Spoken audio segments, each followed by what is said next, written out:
There's something unsettling about watching Max Verstappen at full speed, because at first glance, it doesn't look clean at all. The steering wheel never truly rests.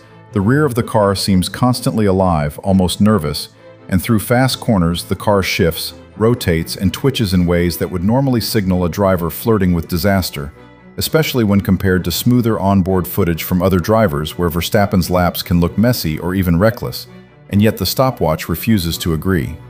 Corner after corner, his lap times remain equal or faster. Sector data shows no loss of momentum, and engineers looking purely at the numbers see efficiency rather than chaos. And that contradiction is where the real story begins, because to understand it, you have to redefine what the limit actually means in Formula One. Grip is not a fixed wall, it's a narrow operating zone that depends on load, tire temperature, surface conditions, and slip. And as a car enters a corner, grip builds as the tires deform and generate force. Pushing harder brings the car closer to peak grip, where the tire produces maximum cornering force. And beyond that point, the tire begins to slide, and if it slides too much, performance collapses.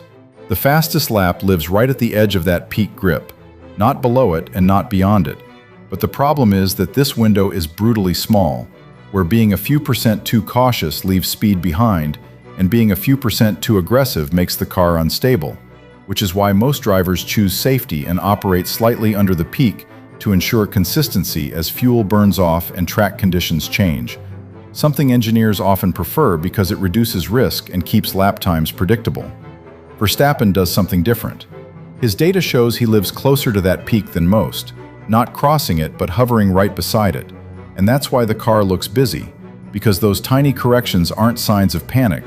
They're constant micro-adjustments to keep the tires exactly where performance is highest. And where others settle the car and hold a steady steering angle, Verstappen keeps adjusting, feeling grip rise and fall in real time. So what looks unstable to the eye is actually extreme precision. So if he's running closer to the edge than everyone else, why doesn't it cost him consistency? Peak grip is not forgiving. Because as tires approach it, small inputs produce big reactions, where a fraction more steering can trigger understeer, and a touch too much throttle can overload the rear, making reaction time everything. And this is where most drivers instinctively back off.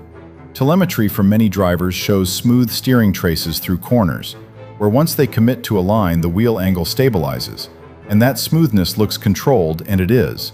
But it also indicates a margin below the true limit, whereas Verstappen's steering traces rarely settle, and instead oscillate in tiny increments. Not large corrections, but subtle ones, showing that he's constantly adjusting the car's balance as grip changes through the corner while load builds, temperature shifts, and tire behavior evolves from entry to apex to exit. And he responds instantly. Engineers studying slip angles notice something revealing, because tire slip is necessary to generate grip, but too much wastes energy. And while most drivers operate slightly below optimal slip to stay safe, Verstappen's data often shows slip values rising faster and staying closer to the optimal zone for longer. In simple terms, he uses more of the tire more of the time. The difference might only be 2 or 3% of total grip, but in Formula One that margin defines entire careers, because over a lap it means higher minimum corner speeds, and over a stint it means earlier throttle application without destabilizing the car.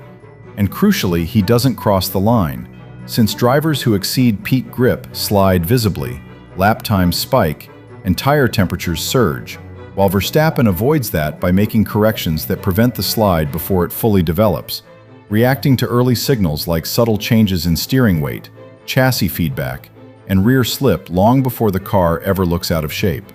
That's why his onboard footage can mislead casual viewers, because the car is never truly settled, since the conditions never are.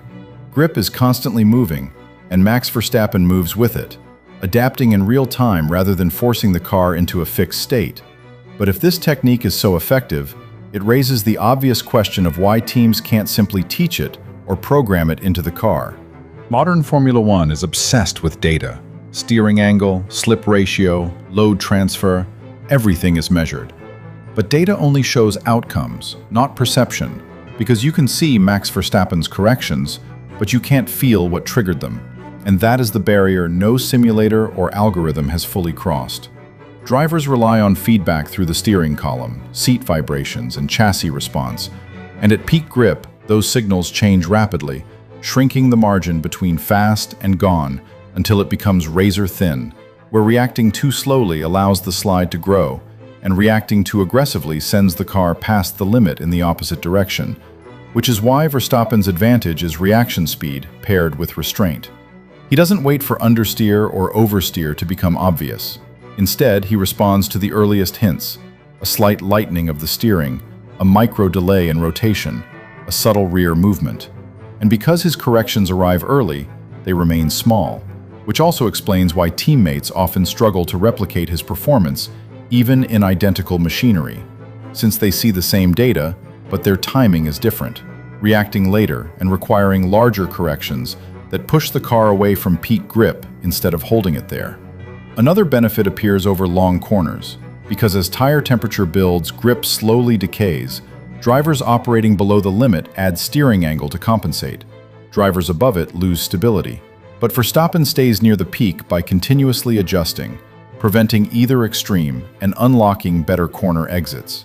Because when tires remain within optimal slip, throttle can be applied earlier without wheel spin, and even a tiny gain in exit speed compounds down the straight, stacking gains over an entire lap. This is not aggression, it is control at the edge. So how does this style shape race pace rather than just single laps?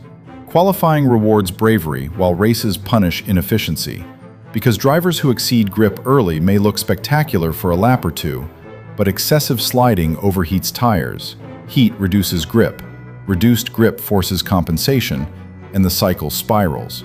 Whereas Verstappen's approach avoids that trap. Since he rarely exceeds peak grip, tire temperatures rise more gradually, the surface stays within its working window, and car balance remains predictable. That predictability enables repeatable lap times even as fuel load drops and conditions change, which is why his race pace often matches or exceeds expectations set by qualifying, because he isn't relying on a perfect lap, but extracting nearly maximum grip every lap, something engineers value more than outright aggression, since predictable behavior simplifies strategy, makes degradation manageable, and widens pit windows. The advantage isn't dramatic in one corner, it's cumulative, small gains everywhere on every lap. And when analysts combine steering data, slip angles, speed traces, and tire temperatures, the picture becomes clear. Verstappen spends more time near peak grip than most drivers without crossing it, which is the definition of elite car control. If this is what separates the very best, what does it say about the future of Formula One driving? The difference between good and great in Formula One is not bravery, it is proximity. Proximity to the limit, proximity to failure without reaching it. And Verstappen's driving looks intense because it is, but it is also measured, with every correction serving a purpose, and every movement keeping the tires in their most productive state. Once you understand that, the onboard footage changes completely. What once looked chaotic becomes precise. What looked unstable becomes deliberate. Because the fastest drivers aren't the ones who avoid the edge, they're the ones who live beside it lap after lap. And telemetry suggests Verstappen does that better than almost anyone. If peak performance lives this close to failure, how many drivers are truly willing or able to stay there? If you want to go deeper into how elite drivers extract performance, check out Lewis Hamilton uses the throttle differently, and telemetry proves it, which breaks down real data to show why Lewis Hamilton applies power in a way most drivers don't, and how that subtle difference translates into tire life, stability, and race pace. And once you watch that, you'll start noticing things during races that most fans completely miss.